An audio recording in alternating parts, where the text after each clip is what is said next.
Boston, Yes. the chair of the Congressional Oversight Panel, and Leo Gottlieb, professor of law at Harvard University. Elizabeth Warren.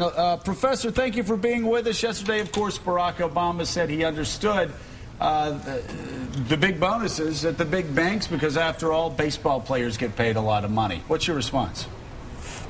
You know, I've already had my throwdown this week with the CEOs.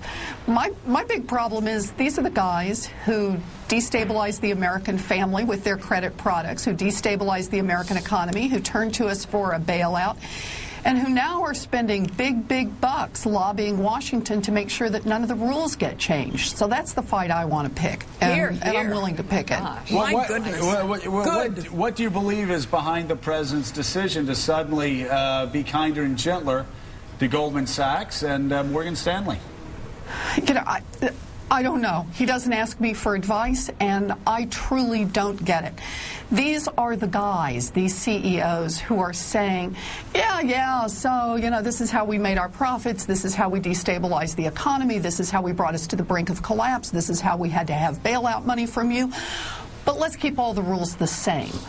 We're still exercising all our muscle in Washington to make sure that all regulatory reforms stay completely bottled up in the Senate and nothing happens. We still run this place. Now, Professor, most Americans would be uncomfortable with the specter of the President of the United States or Congress deciding how much a company could pay its CEOs.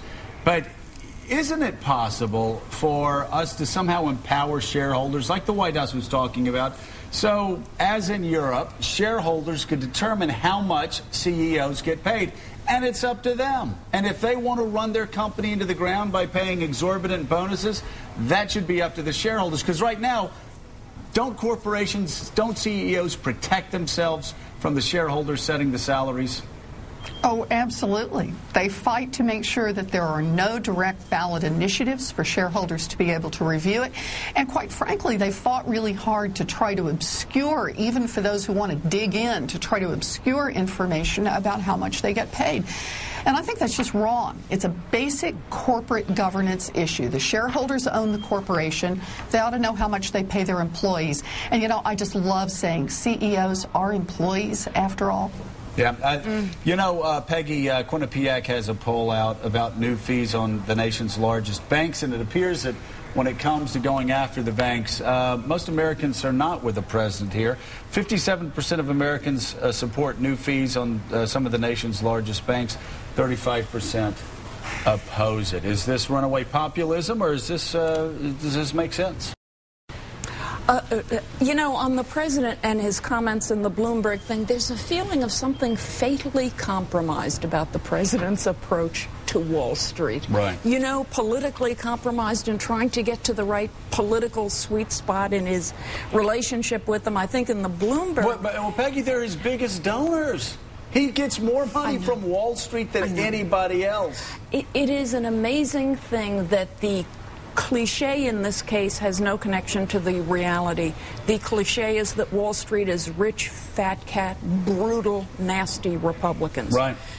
They're rich, fat cat, brutal Democrats. They are. It's what they've been operationally. It's what they are as people. You know this. It's who they are. Well, people that He's live got in New a York relationship know that. with them. The people on Wall Street, the hedge fund guys, would be embarrassed to admit that they were Republicans, and they give their money to Democrats for the most part. And to Barack Obama, he was a rock star to the hedge fund guys in 2008. I know he was. But the smartest thing I think has been said in the past few days is what Elizabeth Warren just said. Nobody likes Wall Street. These CEOs, we forget, they're not captains of the universe and geniuses. They are people who destabilized and compromised the American economy. One's natural common sense says, oh, they shouldn't be rewarded with $17 million bonuses for having done that. Wrong. There is a lack of modesty there, a lack of modesty as to ambition and modesty as to a sense of what one is entitled to. And honestly, they should be ashamed of themselves. But one of the issues is the fact that when you talk about higher fees, these higher fees being placed on the banks, they are only going to pass that on to the consumer.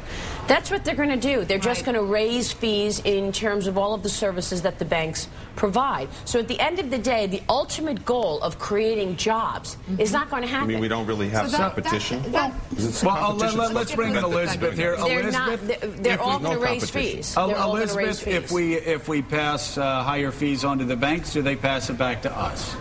Well, they do so long as they stay in control and can manage a non-competitive market on financial products. So just keep in mind, let's just pick credit cards for openers. So long as they get to decide what all the rules are, and they can put out these 30-page credit card agreements in which, you know, fees and tricks and traps are all buried in the fine print so that nobody can read them, you bet they can charge whatever they want. They can pass along, shoot, they don't need a tax. They can go ahead and raise the fees anyway. The real question is whether or not we're going to have some basic rules that permit us to have a working competitive Elizabeth, market. This is what I don't understand. If we can't pass these consumer protections, when Democrats have a 79-vote majority in Nancy Pelosi's House and have 59 senators in the Senate and have Barack Obama, a progressive, as President of the United States, when is it going to get done? That's what I just don't understand. Is Washington bought and paid for by corporate interests? I don't know, because I really don't get it. I mean, I am not a Washington person. I thought that this crisis would demonstrate what no one wanted to admit to, and that is that the system is deeply, badly broken. And it's not broken as a force of nature. It's not broken because of, you know, like a hurricane. It's broken because we have the wrong set of rules. We can rewrite those rules collectively to benefit all of us, to have some peace and to have some basic economic prosperity, and to support markets and make them work. But Peggy, boy, these guys don't want us to go there. And Peggy, again, I've just got to repeat it. We had a crash in 87, 98, 99, 2000, Enron 2001, WorldCom 2002, Fannie and Freddie 2003 and 4, and then the entire meltdown of the system in 2008. Yes. We need to police the Wild West. We do. I want to ask Elizabeth something. Elizabeth, it is my sense as I watch Wall Street the past 6 months or so that we all thought Wall Street was chastened by what happened in 2008, the meltdowns, the end of Lehman, the crazy financial security instruments they had, etc. Now there would be a new Wall Street after the crash. But one sense is this isn't a new Wall Street. This is just a building of a second bubble that's going on. Yeah, I'm deeply worried about this. I think you've put your finger on something really important. There's no real change here. I thought it was so obvious that everything was broken. I thought it was so obvious that we needed a new set of rules. I mean, how much more do we need?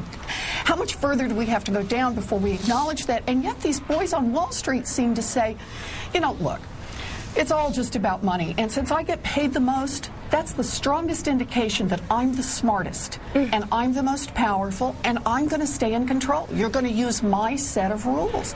I just think this is staggering. This is how our president should talk. Maybe she should be our president. Elizabeth, run. Elizabeth for Treasury Secretary or the alternative president. I mean, this is the question that needs to be asked. Yes. We have to ask it. We have to consistently ask it. This is banks versus people. Yeah. Banks versus people, folks. Elizabeth Warren, thank you very much for being on the show. Please come back. And always good.